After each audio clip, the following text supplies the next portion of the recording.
जय हिंद साथियों। हमारी ये जीके की 7वीं क्लास है और संविधान की दूसरी क्लास है। मैंने आप लोगों से बोला था कि जीके में हम लोग जो बेसिक सब्जेक्ट हैं वो 6 हैं और 6 सब्जेक्टों की हम लोग को कम से कम 5-5 क्लासें लेंगे तो 30 क्लासों में हमारा पूरा कवर हो जाएगा। और जो करेंट अफेयर की क्लास है वो 12 से 15 क्लासों में हम लोग पूरा कवर कर लेंगे और 5 से 7 क्लास अन्य में रखेंगे, जो अन्य विषयों से कोई प्रश्न पूछ लिए जाते हैं तो उनके लिए।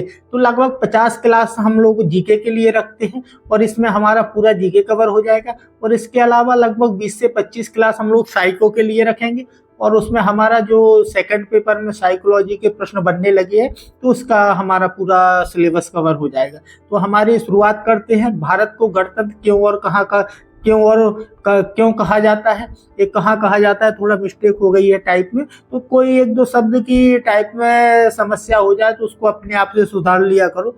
देखो, अभी मैंने बोला था कई बार कि अभी मैं पीडीएफ आप लोगों को उपलब्ध नहीं कराऊंगा। जब हमारा पूरा सिलेबस कवर हो जाएगा, पूरे हमारे जितने भी प्रैक्टिस के प्रश्न हैं ये तैयार हो जाएंगे 250-250 200 सारे सब्जेक्टों को, फिर मैं सारे आपको डिस्क्रिप्शन में या किसी ग्रुप में डाल के दे दूंगा तो आप लोग फिर प्रैक्टिस कर सकते हैं। लेकिन वो 5 से 10 दिन पहले दूंगा। अभी से यदि हम दे देंगे तो आप लोग आलस्य के शिकार हो जाएंगे और ये पीडीएफ आप रखे रहेंगे, पढ़ेंगे नहीं। ये मैं अच्छी भली बात ही जानता हूँ, इन चीज़ों से मैं परिचित अच्छी तरह रहता हूँ। तो आप लोग अभी कोई कमेंट में ऐसा नहीं करना कि अभी से मैं पीडीएफ आप उपलब्ध, मैं बिल्कुल नहीं कराऊंगा। पीडीएफ जब मैं पेपर होगा उसके 5 से 10 दिन पहले कराऊंगा, ठीक है। भारत को गणतंत्र क्यों कहा जाता है, तो यह राज्यों का एक संघ है इसलिए तो नहीं कहा जाता है। ऑप्शन भी थोड़ा पीडीएफ में कहीं कहीं ऑप्शन अलग हो जाते हैं तो उसमें अच्छी तरह से देख लिया करो। भारतीय नागरिक मूलभूत अधिकारों का उपयोग करते हैं, कहीं इसकी वजह से तो नहीं कहा जाता है। विधानमंडलों की संख्या प्रत्यक्ष चुनी जाती है, नहीं ये नहीं हो सकता। राज्य का प्रमुख निर्धारित अवधि के लिए निर्वाचित होता है।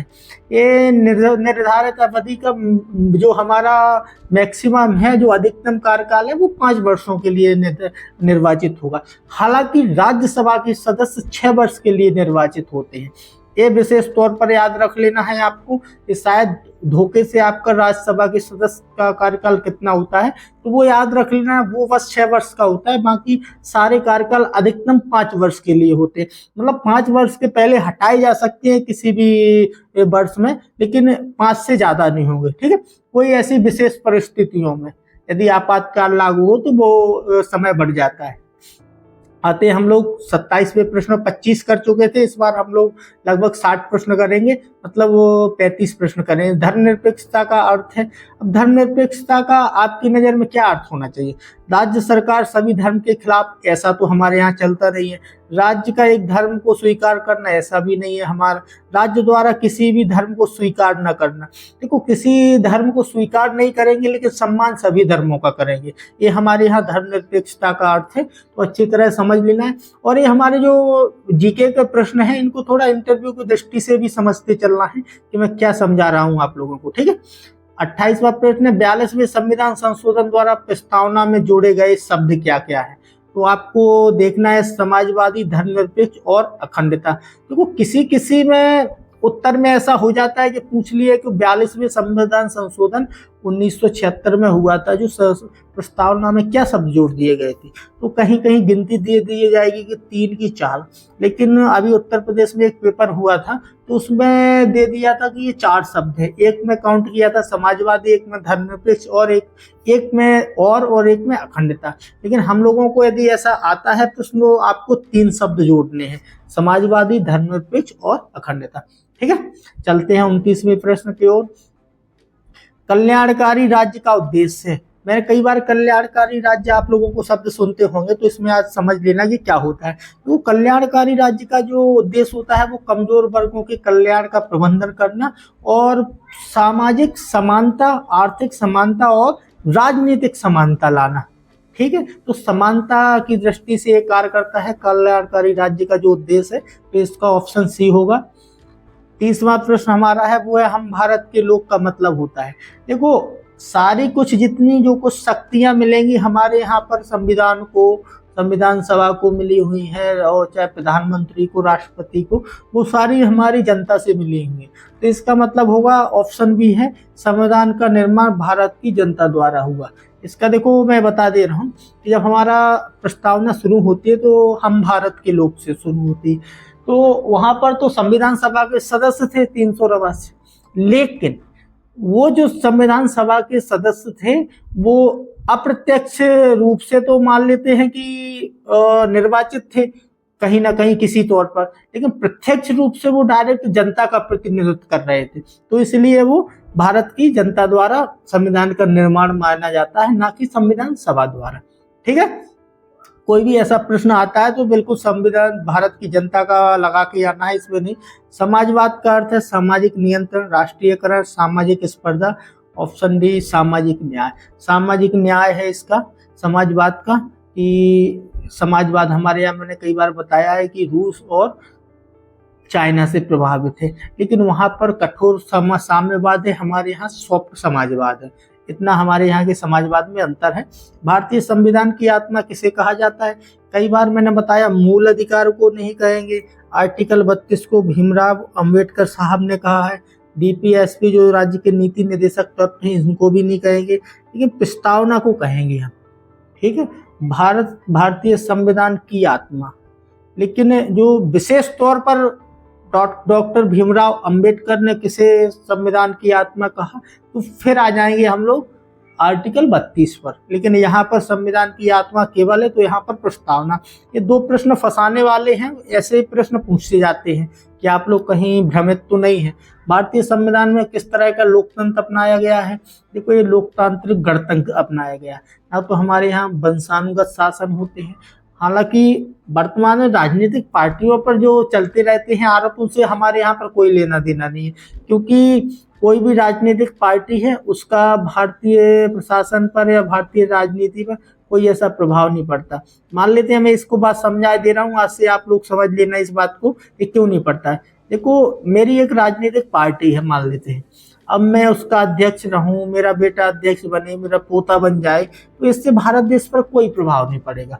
वो जो पार्टियां होती हैं वो प्राइवेट होती हैं, लेकिन ऐसा हो जाए कि मैं प्रधानमंत्री बनूं, फिर मेरा पोता प्रधानमंत्री बने, फिर मेरा जो लड़का है वो प्रधानमंत्री बने, तो ये वंशानुगत हो जाता है। तो हमारे यहाँ वंशानुगत नहीं है बिल्कुल भी, हमारे यहाँ लोकतांत्रिक गणतंत्र है। जब भी कोई भी पद पर है, कोई ऐसे वंश के द्वारा नहीं होता है, निर्वाचित होना पड़ता है उसको, तो ये विशेष तौर पर याद रख लेना। ठीक है, तो लोकतांत्रिक लोगों को द्वारा चुना जाता है। आते हैं हम लोग 34, तो भारत के शासन की सर्वोच्च सत्ता किसमें निहित है? तो ये आप लोगों को पता होगा, सर्वोच्च सत्ता अब तो वही है, जनता में मैंने बता भी दिया है कि कुछ भी हो जाए, राष्ट्रपति, संसद, मतदाता। हाँ, यहाँ मतदाता कंफ्यूज कर सकता है आपको, लेकिन देख लेना अच्छी तरह, सीधे जहाँ भी जनता या लोग ऐसे कुछ मिलता है ऑप्शन, तो उसी में आप लोगों को लगाना है। 35वां, भारत के संविधान में हमारे देश का नाम क्या है? ये थोड़ा मुझे लॉजिकली प्रश्न लगा, तो इसलिए मुझे इसमें हमारे यहाँ जो संविधान की प्रस्तावना में अंगीकृत किया है, इंडिया अर्थात भारत। बाकी इंडिया अर्थात हिंदुस्तान, भारत अर्थात इंडिया, ये कहीं कुछ नहीं है, तो हमारे यहाँ पर ऑप्शन डी है, इंडिया अर्थात भारत। ठीक है, 36वां प्रश्न है, भारतीय संविधान किसके द्वारा स्वीकृत है? तो आपको पता होगा, जनता स्वीकार करेगी, जनता का प्रतिनिधि है संविधान सभा, तो संविधान सभा स्वीकृत करेगी। अब जो भी आपके दो यहाँ पे ऑप्शन मिल जाए, जैसे भारत की जनता ना मिले और संविधान सभा मिल जाए तो संविधान सभा में, लेकिन पहले भारत की जनता मिल जाती है तो आपको भारतीय जनता लगाना है। भारतीय संविधान कब पूर्ण रूप से निर्मित हुआ? देखो, यहाँ पर थोड़ा कंफ्यूजन होगा, आपको जब लागू हुआ है तो उसकी डेट को नहीं समझ लेना है कि पूर्ण रूप से निर्मित हुआ है। पूर्ण रूप से निर्मित तो 26 नवंबर 1949 को ही अंगीकृत कर लिया गया था, लेकिन जो अंतिम बैठक हुई थी हमारी 24 जनवरी को, वहां केवल निर्वाचित राष्ट्रपति जी हुए थे, वहां संविधान तो पहले से पूरा तैयार हो चुका था, तो पूर्ण रूप 26 नवंबर को ही हो गया था, लेकिन अंतिम बैठक हुई थी 24 जनवरी को। तो इसमें फिर आप लोग थोड़ा भ्रम में मत पड़ जाना है। किस वर्ष में भारत एक प्रभुत्व संपन्न प्रजातांत्रिक गणराज्य बना? ये सबको पता होगा कि जब से संविधान लागू होगा तब से प्रजातांत्रिक गणराज्य बनेगा, तो 1950। यहाँ 1947 या 49 नहीं कर देना है, ये बातें थोड़ी समझना है, और ये धीरे धीरे आप समझते चलेंगे, क्लास लेंगे और प्रैक्टिस करेंगे तो ज़्यादा समझ में आने लगेगी। ठीक है, जो सभी वयस्क नागरिकों को मतदान का अधिकार प्रदान करता है वो प्रजातंत्र है। ठीक है, 40वां प्रश्न, स्वतंत्रता, समानता एवं बंधुत्व शब्द कहाँ से लिए गए हैं? तो ये फ्रांस की क्रांति हुई थी सर, आपको पता होगा 1789। जो आप अमेरिका क्रांति तो 1776 में हो चुकी थी, लेकिन ये स्वतंत्रता, समानता, बंधुत्व शब्द ऐसे फ्रांस की क्रांति से लिए गए थे। अब बाकी रूस की क्रांति आप लोगों को पता होगा 1917 में, और चीन 1912 में, तो इनसे हम लोगों को कोई मतलब नहीं है। हम लोगों को तो हमारे यहाँ क्या लिया गया वो ज़्यादा। भारत धर्मनिरपेक्ष राष्ट्र है, यह घोषणा कहाँ से की गई है? तो ये हमारी घोषणा आपको पता होगा कि प्रस्तावना से की जाएगी, क्योंकि उसी में 1976 में जोड़ा गया था ये। ठीक है, भारतीय संविधान का प्राधिकार स्रोत कौन है? ये जनता ही है। जितने भी अधिकार मिल रहे हैं संविधान को वो जनता से मिलेंगे। संविधान में समवर्ती सूची का प्रावधान कहाँ से लिया गया? ये ऑस्ट्रेलिया से लिया गया। ऐसे प्रश्न पूछे जा सकते हैं, ऑप्शन डी है इसका। ठीक है, 44 प्रस्तावना में कितनी संशोधन हुए हैं और कब? देखो एक ही बार संशोधन हुआ है जिसमें 3 शब्द जोड़े गए हैं, वो 1976 में हुआ है, 42वां संविधान संशोधन। तो इसमें आपको कोई कंफ्यूजन नहीं होना चाहिए। भारतीय संविधान कैसा है? अंशतः कठोर है और अंशतः लचीला है। ठीक है, अब आते हैं हम लोग 46वां, भारतीय राजनीति व्यवस्था में कौन सर्वोच्च है? संविधान सर्वोच्च है। ठीक है, आते हैं हम लोग 47वें प्रश्न पर। भारतीय संविधान के बड़े होने का कारण है संघ तथा राज्य दोनों सरकारों का प्रावधान। ठीक है, क्योंकि दोनों सरकारों का शासन व्यवस्था का प्रावधान है, इसलिए हमारे यहाँ संविधान बड़ा है। सबसे विश्व में सबसे बड़ा लिखित संविधान है, ये आपको कुछ विशेषताएं पता होनी चाहिए। संविधान का अभिभावक और व्याख्याकर्ता कौन माना जाता है? ये सर्वोच्च न्यायालय है। इसमें अब आप लोगों को कोई समस्या नहीं होनी चाहिए। अभिभावक और व्याख्याकर्ता, कोई भी यदि द्वंद्व होता है हमारे संविधान में तो उसको फिर सामने लाया जाता है सर्वोच्च न्यायालय की, फिर वो व्याख्या करता है कि इसका क्या होना है।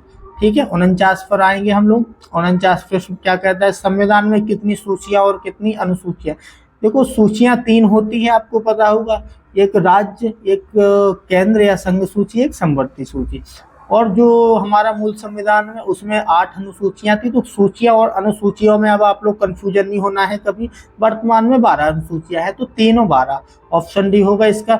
लेकिन संविधान की अवधारणा ने सर्वप्रथम कहाँ जन्म लिया? तो ये फ्रांस में लिखित अवधारणा और लिखित संविधान अपनाया गया था सबसे पहले। ठीक है, 51वां, भारतीय संविधान का सबसे बड़ा एकाकी स्रोत है। ये हमारे यहाँ 1935 का एक गवर्नमेंट ऑफ इंडिया एक्ट था, वो हमारा सबसे बड़ा स्रोत है। तो ऑप्शन डी है इसका। मौलिक कर्तव्य का विचार किस देश से प्रेरित है? ऐसे आपको पूछने की ज्यादा संभावना बनती है। ये रूस से लिए गए हैं, जो यार रूस से प्रेरित है हमारे यहाँ के मौलिक कर्तव्य। मूल अधिकार और न्यायिक पुनरावलोकन और प्रस्तावना सर्वोच्च न्यायालय किस देश का अनुसरण करती है? ये अमेरिका का अनुसरण करेंगे। ठीक है, अब आगे आते हैं हम लोग। विधि द्वारा स्थापित प्रक्रिया किस देश से प्रेरित है? तो ये हमारी प्रेरित होगी जापान से।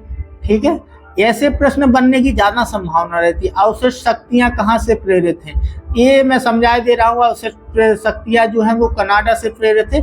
इसका मतलब होता है कि भविष्य में जो भी अब चुनौतियां आएंगी, जो भी आगे कानून बनाने की जरूरत पड़ेगी, तो वो सारी शक्तियां केंद्र के पास, जैसे अभी वर्तमान में आप IT सेक्टर में मान लेते हैं कोई प्रावधान बनाने हैं, तो राज्य को नहीं मिलेंगे, वो सीधे केंद्र में। तो अवशिष्ट शक्तियां ऐसे कि भविष्य में आने वाले कुछ ऐसी परिस्थितियां जिसको कानून निर्माण करना पड़े और संचालन करना पड़े, वो केंद्र करेगा। संविधान संशोधन की प्रक्रिया कहाँ से प्रभावित है? ये आपको अब सभी को पता होना चाहिए। संविधान संशोधन है वो हमारा दक्षिण अफ्रीका से है। ठीक है, अब आते हैं आपातकालीन शक्तियां किस देश से प्रेरित हैं? तो ये आपको पता होना चाहिए, जर्मनी से हमारी प्रेरित थी। तो इसका ऑप्शन डी है, आपातकालीन। भारतीय संविधान को कितने भागों में विभाजित किया गया? तो वर्तमान में तो हमारे यहाँ पे भाग है 25, लेकिन उस समय थे भाग 24। तो इसका ऑप्शन डी बनता है। किस भाग में संविधान संशोधन की प्रक्रिया है? तो ये महत्वपूर्ण है। एक तो आपातकालीन भाग एक हमारा भाग है, एक ये संविधान संशोधन। तो इसमें संविधान संशोधन जो है वो भाग 20 में है। इसका ऑप्शन डी है। जो आपातकालीन प्रावधान है वो भाग 18 में है। 18 और भाग 20 महत्वपूर्ण है आपके लिए, भाग 3, 4 और 4A महत्वपूर्ण है। भाग 2 में नागरिकता है, भाग 1 में अब भारत का क्षेत्र है। तो ये आप लोगों को ये क्लास हो गई है। अगली बार इसमें थोड़ा अब समस्या हो रही है, बगल में म्यूजिक ज़्यादा चल रहा है, तो इस वजह से मैं जल्दी जल्दी क्लास कर रहा हूँ। तो इसमें जिसको भी समस्या हो तो धीरे धीरे करके आप सुन सकते हैं, इसलिए मैं जल्दी क्लास कर रहा हूँ, क्योंकि बगल में कुछ ऐसा फंक्शन है और वहाँ पर साउंड म्यूजिक चलने लगा है। तो ऐसा नहीं कि इसमें रिकॉर्ड हो। तो ठीक है, धन्यवाद।